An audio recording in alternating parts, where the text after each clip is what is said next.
All right, fellow AMC stockholders, XMAX Trading here. We're going to go over some DD from two experts on Twitter about AMC and GME and meme stocks. Pretty interesting stuff. So hit the subscribe button if you haven't already. Hit the like button, leave a comment, and let's get started. So Dr. Marco Metzler, he's become kind of famous on Twitter. He had a pretty interesting post, I think it was yesterday or the day before. New reporting rules on derivatives in place since the 15th of December force hedge funds to liquidate. The U.S. will prevent hedge funds from using complex derivatives to secretly build large stakes in publicly traded companies, the kind of trading that caused the collapse of Archegos.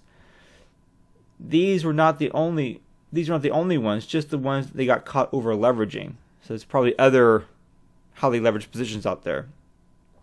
There are more of these big hedge funds that are doing this currently to get this leverage. The new rules, unveiled Wednesday, however, impose more disclosures and additional restrictions on firms that trade in security-related derivatives.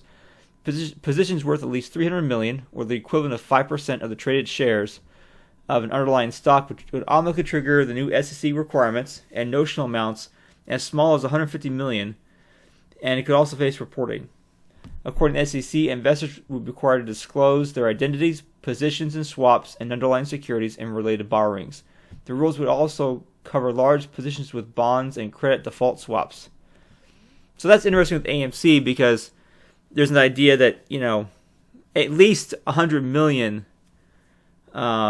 shares could be shorted, like these huge short positions AMC for a long time.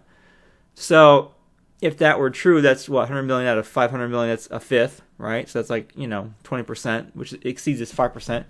And it's interesting that it shows, in swaps because there's thought that AMC bonds are being manipulated, and there's credit default swaps on AMC equity, probably overseas. So it's interesting. The SEC is also including these things in here. I think they're seeing manipulation going on that they don't like. Swaps account for 106 trillion of the 183 trillion total derivatives traded. It is a dark market that is heavily manipulated. The fact that firms like Archegos can drop stocks by 75% in a day poses significant risk to individual securities in the overall market. Yeah, it's manipulated. Why would anyone invest in American securities if they could be manipulated like this? In a time where the system has never been so fragile before, the margin debt has never been so high, derivatives have surged. The new rule is indeed a good step in the right direction in terms of reporting on stocks and being more transparent about potential short positions. However, I'm sure that we will have a lot of surprises seeing hedge funds collapsing on this soon. For more information, so it's that's kind of interesting. And then let's go back to Peter Hahn. I'm sharing this to illustrate how the Main Street media papers over issues regarding so-called meme stocks. This article claims to quote officials from the DTCC by does not provide a spokesman name. The official said it was impossible to sell fake shares. The official, which cannot be named apparently, they don't know. It's impossible to sell fake shares in a company such as AMC, which is registered to the SEC, because the trades must be conducted by authorized broker-dealers. The transactions go through the DTC and SEC-approved clearinghouse. And yet did I not just post an article about a month ago detailing how a NYC financial journalist with 40 years of experience noting that trades can clear outside the DTC's purview, such as if the market maker or darkpool can find offsetting trades. More to the point, the SEC post fails to deliver data which indicate AMC has significantly more fails to deliver than normal of its size and capitalization.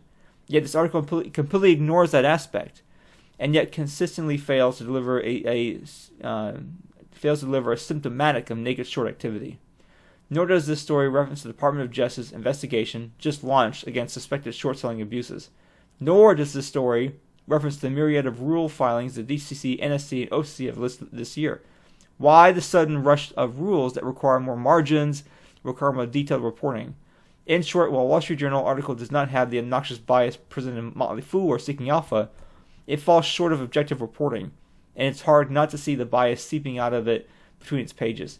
Sorry, WSJ, I'm not an amateur investor and I can smell what's cooking, and it stinks. So it's interesting what's going on, guys. So I'll probably post another TA video soon. But until next time, I know today's the 20th. We saw this giant cup forming in AMC, right? Surged in the beginning, then they tried to dump it later in the day, but it actually surged toward the end of the day. I think surging to the end of the day is a bullish signal. So we'll see what happens tomorrow. Until next time, later.